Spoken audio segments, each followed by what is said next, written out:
Katika ufalme wa Everarium, mfalme akimkimbiza dragon na kuingia ndani ya pango. Walimfuata mnyama huyo ndani ya pango kubwa, lakini aliwatokea na kuatia moto mmoja baada ya mwingine. Na dragon huyo alitumia mkia wake kukamata mmoja baada ya mwingine, na wa mwisho alibakia mfalme na akamlazimisha mfalme huyo apige magoti. Kwenye nchi ya barafu tunamuona Floria pamoja na Elodia wakikata kuni. Hawa ni mabinti wa mfalme, mmoja akiwa mkubwa na mwingine akiwa mdogo. Lakini falme yao inasumbuliwa na njaa, yani njaa mpaka imepitiliza. Hata raia wao kipato sasa hivi na mavuno hakuna. Lakini leo waliona ugeni kwa mbali unakuja, na mabinti hawa wakaondoka moja kwa moja kufika mpaka kwa baba wa Lord Bran. Lord Byford na mke wake hapa wakaongea na huyu Nana na kuambia, hakika kuna zawadi ama neema imetutembelea katika falme yetu. Binti yangu Elodia inabidi aolewe na mfalme mkubwa, mtoto wake ambao ni Henry, na falme yetu kidogo itapata chakula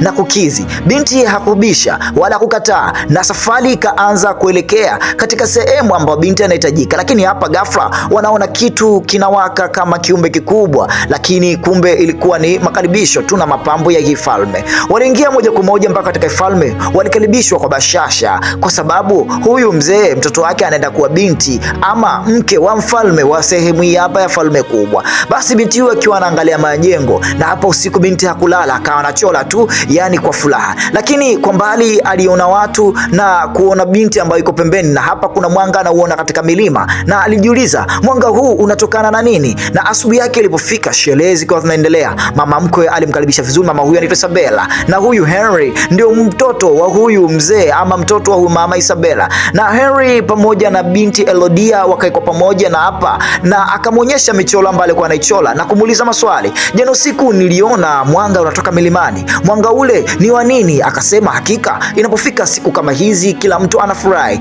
Baba na mama Isabella walikutana wakaongea, lakini inaonekana kama hawakupatana vizuri. Kwa hiyo mzee Ford alikuja akamwambia mkewe, hakika kuna jambo na haliendi vizuri, nenda kaongea na mwanamke mwenzio. Basi wanawake katika maongezi na kutaka kubadilishana mila na desturi za mataifa mbalimbali, kwa sababu hili ni falme kubwa na hili hapa ni taifa dogo. Kwa hiyo inabidi taifa dogo lifuate sheria za taifa kubwa, na mama alikazia na kumwambia, hakika inabidi mtufuate tu kila kitu tutachowaambia. Mama akasema, hakika sisi wenyewe tuna utaratibu wetu. Lakini hubidada hakutaka kusikiliza Isabella na kumwachia manyoya. Basi upande hapa mama huyu alikuja anamwambia, hakika mwanangu, sioni kama ndoa hii iko sawa. Kwa nini wanakataa kufuata mila zetu? Lakini mama alitulizwa, na asubuhi yake alivalishwa shela na kupambwa vizuri, ili mradi bibie aende kuolewa. Akaikwa kisu na kuwekwa perfume za ajabu, maana ndio mila na desturi. Henry anamvalisha pete Elodia na kula kisu kwa mara ya kwanza na kuveshwa taji la kimalkia, na familia inamuaga, na Henry anachukua jiko lake kwenda kula honeymoon kwenye juu ya milima. Basi taratibu wanaingia katika pango kubwa. Pango limepambwa, lakini kila alikopo humu amevaa maksi usoni, yani uso wake hauonekani vizuri. Na mama Isabella anamkabidhi shilingi, anamwambia, hii ndio dhamana ya ufalme wetu, linda vizuri huu ufalme na wala usiangushe, na kumpa hadithi kidogo ya juu ya dragon ambao wanamuongoza, kusema kizazi na kizazi tumekula kiapo na dragon mkubwa. Kwa hiyo kama wewe inabidi umlinde huyo dragon na umtukuze na umpe sifa zake zote. Dada alisikiliza ile hadithi, na mwanamama alimwambia, sasa hivi ni time ya kutupa hiyo hela katika hilo pango. Basi bidada akaliangalia vizuri ile pango na akavuliwa hili joo, na akaambiwa, kamata hiki kisu. Hiki kisu ni alama kubwa ya kuunganisha. Wakakata damu yake na huyu wakaunganisha vizuri na ile hela, na mama akafanya sala, akaambia, wakati huu sasa tupa hiyo hela. Basi kutupa hiyo hela chini ya pango na ikadondoka, na mchizi na dada alijua mambo ya maisha. Jamaa akambeba vizuri na kumtupia ndani ya pango. Wewe dada juu anapiga kelele, Mungu nisaidie. Lakini dada alifika chini na akiwa kidogo salama, lakini akiwa amepatapata majeraha kidogo ya kujichuna chuna, kila akiita, jamani, Harry mume wangu. Lakini sauti ile inamwamsha dragon aliyelala. Elodia anaanza kutoa vitu na alilia kwa fadhaa, lakini kila alipojaribu kupanda ili mradi atoke ndani ya pango hili wala kufanikiwa, na sauti zake zilizidi kuamsha watu. Lakini kuna mabaki mengi anayaona, yani magauni ya walembo wengi ambao tayari wameshatolewa kafara. Lakini ghafla ameona ndege anaungua moto, na akajitahidi kumzima ndege ili mradi asiungue moto. Lakini ajabu ni ndege alikuwa tayari ameshakufa. Punde sio punde aliona ndege wengi wameungua moto ama wameunguzwa, na kinachomuunguza hawa ndege yeye hajajua. Basi kwenye kusogea mbele hivi, kwa sababu ndege wale walikuwa wametoa kama mwanga kama taa,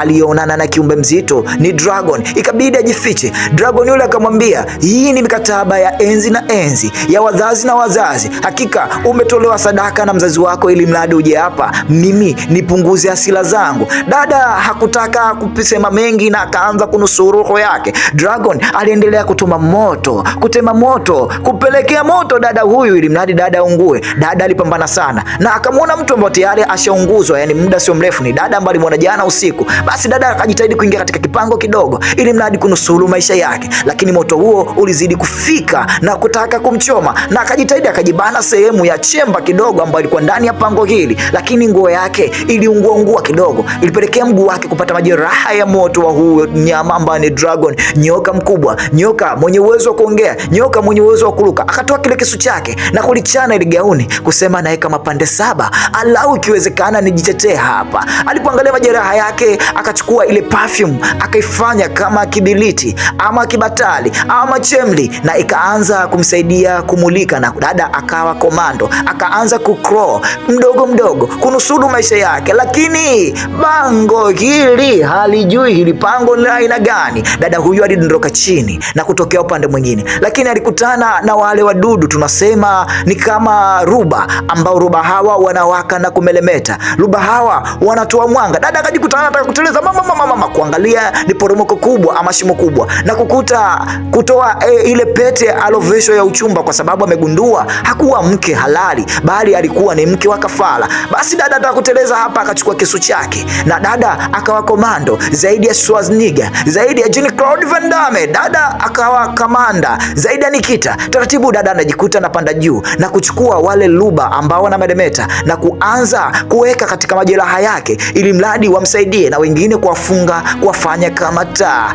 Dada akiwa anatafuta maji na hapa ajui maji atapata wapi. Alipojaribu maji haya alikuta yanatoa uterezi, akaona si safi sana kwa kunywa, na hapa alikuta kama kitu barafu ambayo inajitoa vitonye. Basi ilibidi kidogo akinge mdomo wake apate maji, lakini kwenye kufumba macho na alipofumbua anamuona Dragon alikuwa anauguza barafu ili mradi apite amuathiri. Dragon anamwambia, hakika wewe ni mali yangu na wewe ni sadaka yangu, hakika wewe umetolewa kwa ajili yangu nipunguze hasira zangu. Dada hajui kinachoendelea, lakini anaambiwa hapa ni salama kwa sababu wanawake wengi, na huyu ni V anaonekana ambaye kajiandika na kukuta mashela mengi na hapa yameachwa. Akaambia huyu mdudu hapa hawezi kufika, mimi hapa naitwa Victoria, na kukuta majina mengi ya wanawake ambao tayari wameshatolewa sadaka, tayari wameshatolewa kafara. Dada baada ya kulala kidogo anasikia mgurumo wa huyu kiumbe akiwa anamtafuta na kuona nafsi za wale madada ambao tayari wamezulumiwa zikiwa tunamwambia, hakika mimi ni Victoria na nilipambana sana, na hapa sisi sote nafsi zetu zinakutegemea wewe, baraka zetu zote zipo kwa wewe. Dada alikoona wale wadudu ruba wanazidi kumuumiza,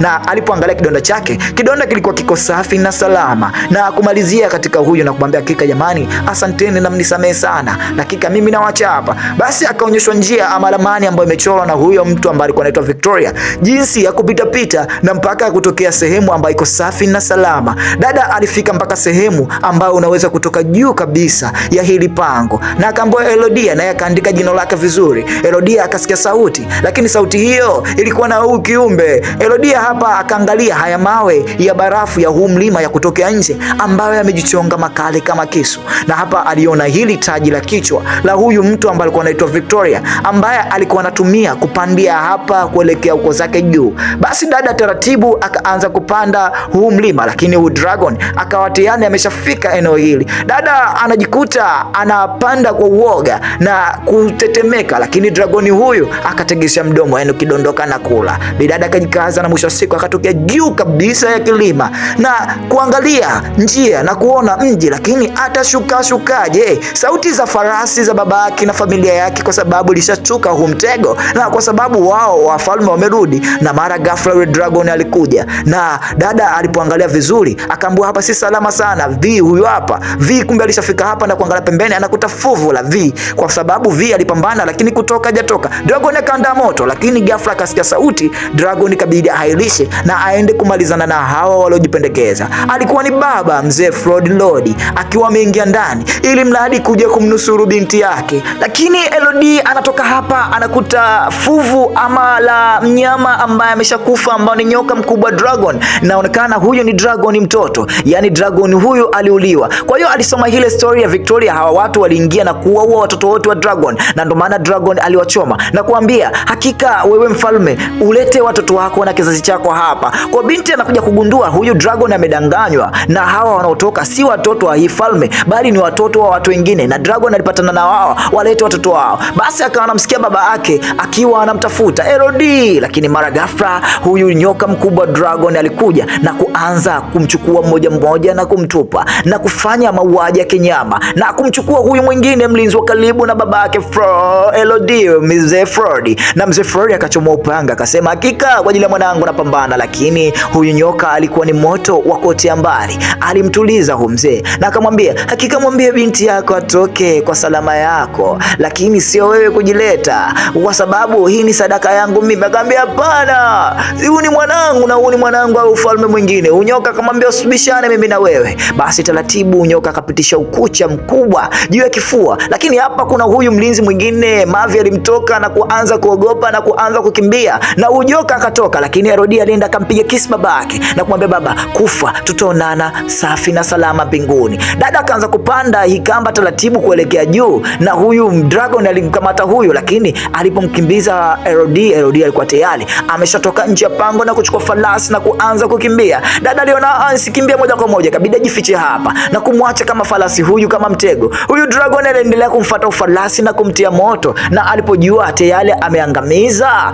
akajua kila kitu kimeisha. Hawa huko wanasema Isabella, kila kitu kiko sawa, lakini kama hata ya familia isiondoke nayo yote tuiangamize. Basi baada ya kuona acheche damu zinaendelea, bidada hapa kakana tahayari, lakini ghafla anamuona mama yake akiwa naye amejeruhiwa, tumbo lake limechomwa kisu. Akamwambia, mdogo wako amechukuliwa, amepelekwa kwa moja pangoni. Dada Elodie moja kwa moja akavalia vilago na moja kwa moja kufuata Eri. Anamwambia mama yake, siwezi mama nikamtoa sadaka, huyo binti ni mdogo, bado hajafikia umri wa kuolewa, mtoto jamani ni achani. Mama akamtupa na kusema ikawe sadaka na ikawe kafara, na dada anafika Elodie na kuta kila kitu kimeshaisha. Lakini mchizi huku dragon hakumuua mtoto, akasema namsubiri dada yako, maana kanisumbua sana na sijawahi kusumbuliwa na mwanadamu. Dada anaingia tena kikomando kupitia njia zile zile ndani ya pango na kuchukua panga la baba yake mzee Frodi. Wewe dada anasema liwalo na liwe na kuandaa mtego mkubwa la kumshtua huyu dragon. Akaika moto kidogo, moshi ulipoisha na moto ulipowaka, basi ili dude likadondoka na likatia sauti, likamfanya huyu dragon kuvutiwa na kwenda kuangalia. Dada anamchukua mdogo wake hapa Florida na kutoka naye pembeni na kumwambia, hakika tutatoka, lakini dragon anasema no way